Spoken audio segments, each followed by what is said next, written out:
Jauh Melody mencari Fizo Omar daripada Seri Pentas KL ke Janda Baik. Apa khabar? Sihat, Alhamdulillah. Kebetulan hari ni buka jalan baru untuk FJT kat Janda Baik ni. Tengok staff-staff buat kerja kat sini, tiba-tiba di approach oleh Melody. Kalau kita tengok abang sekarang busy dengan bisnes pelancongan dan abang sebelum ni ada bisnes kedai makan. Kenapa daripada kedai makan abang boleh terjun ke bidang bisnes pelancongan pula kali ni? Actually, F&B is my passion still. Cuma kebetulan kita ber-PKP selama 2 tahun. Saya berehat seketika dalam F&B. Dan kenapa ATV? Sebenarnya ATV ni bermula daripada minat saya lah. Kalau korang tengok saya pun, saya suka main motocross, main 4x4. So saya nampak ATV ni satu kena dengan passion saya dan satu-satunya bisnes yang menggembirakan orang. Orang datang sini release tension, hilang segala masalah. Bisnes ATV ni dia ada 3 betul kat Kelantan, Pening dan juga dekat sini. Dah bergelar jutawan belum? Allahu Akbar soalan. Saya ni bukan jutawan, saya ratusan saja, biasa-biasa je. Belum bergelar jutawan lagi.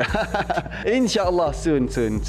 Belum lagi. Sebelum ni kecoh kan dekat social media apabila bekas isteri abang ada buat posting yang menampakkan kononnya anak abang Mariam berkeseorangan ketika bercuti dengan abang. To be honest lah, saya pun tak tahu sebenarnya. Tiba-tiba my friends, my staff bagi tahu, Cik Fizo ada ni isu ni, dan barulah saya tahu. First of all satu gambar tu di Zoom. Yang kedua, saya pergi ke Legoland adalah untuk meraihkan Mariam dan kanak-kanak, which is Legoland adalah tempat yang paling selamat untuk kanak-kanak. Dan yang ketiga adalah saya pergi bercuti bersama dengan mak saya, wife saya, adik saya dan anak-anak dia yang sebaya dengan Mariam. So persoalan dia, adakah logik Mariam ditinggalkan seorang-seorang? And point seterusnya adalah mak saya berumur 60 lebih. Logik tak kalau kita orang seperti mana yang didakwa pergi naik ride tinggal anak seorang-seorang? Takkanlah mak saya 60 lebih nak pergi main ride sampai tinggalkan Mariam seorang-seorang. Sebulan ni saya hanya dapat ambil anak weekend dan bermalam dengan saya hanya 2 kali je sebulan. Itulah masa yang saya tunggu setiap masa tau, setiap bulan. Dan sepanjang jadual saya sepanjang setahun ni, minggu kedua, minggu keempat memang saya lock khusus untuk saya dengan Mariam. Apa-apa meeting ke, apa-apa event ke, job ke, takkan boleh ganggu. How important, how VVIP is Mariam dengan saya. Bukan saya je, mungkin ramai juga yang tanya di mana abang ketika Mariam berada dalam gambar tu kan? Di mana abang? Siapa yang bawa dia jalan time tu sebenarnya?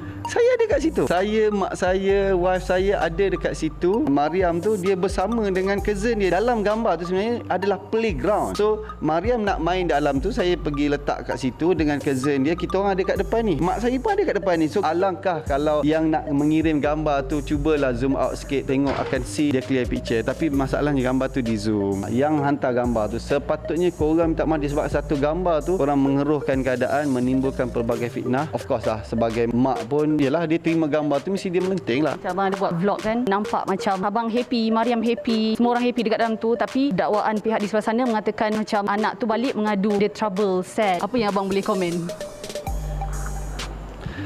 Awak ada adik tak? Saya tanya. Pernah ada adik 4 tahun? Budak-budak umur 4 tahun tahu tak perkataan trouble tu apa? And then trouble ni macam berlaku gempa bumi dekat Legoland. Itu dimaksudkan dengan trouble, sekiranya dia faham. Pada saya, semua orang bijak, ada akal dan berfikir. Bukan nak menunding jari kepada mana-mana pihak, tapi kita yang waras, ada akal dan berfikir adakah logik ataupun tidak. Dia ada juga Mariam cakap sad. Kalau dia sad tu mungkin sebab apa pula? What do you expect budak umur 4 tahun? Baru masuk 5 tahun. What do you expect? Soalan yang you tanya. Kan?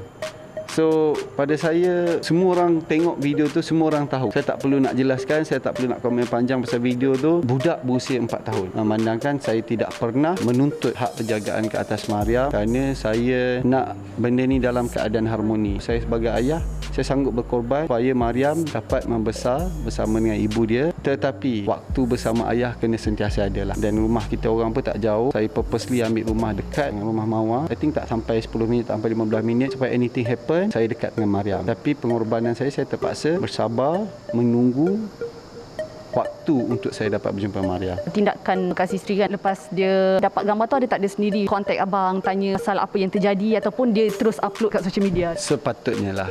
Sepatutnya dapatkan penjelasan, tanya dulu. Dan bukan social media untuk digunakan sebagai platform. Lepas isu ni kan timbul, macam mana hubungan abang dengan pihak di sebelah sana? Saya tak tahu sejauh mana kekeruhan tu berlaku. Sebab pada saya, after kita dah separate, apa-apa yang kita berhubung adalah berkaitan dengan anak. Ini belum sampai turn saya ambil Mariam. Saya harap lepas ni dapat kerjasama yang sepatutnya lah bila turn saya ambil Mariam. Sebelum ni Melody ada interview kat Mawar. Dia ada menjelaskan yang dia sedang mengenali seseorang. Alhamdulillah, syukur. Saya sentiasa doakan dia. Saya harap dia dapat bertemu dengan jodoh yang baik dan of course ayah tiri yang terbaik untuk Mariam. Semoga dia terus bahagia dunia dan akhirat. Kalau nak jadi ayah tiri Mariam, ada nak kena approval daripada abang dulu tak? Ya, tak payah approval daripada saya. Janji dia terima mak dia, terima anak dia dan okey lah.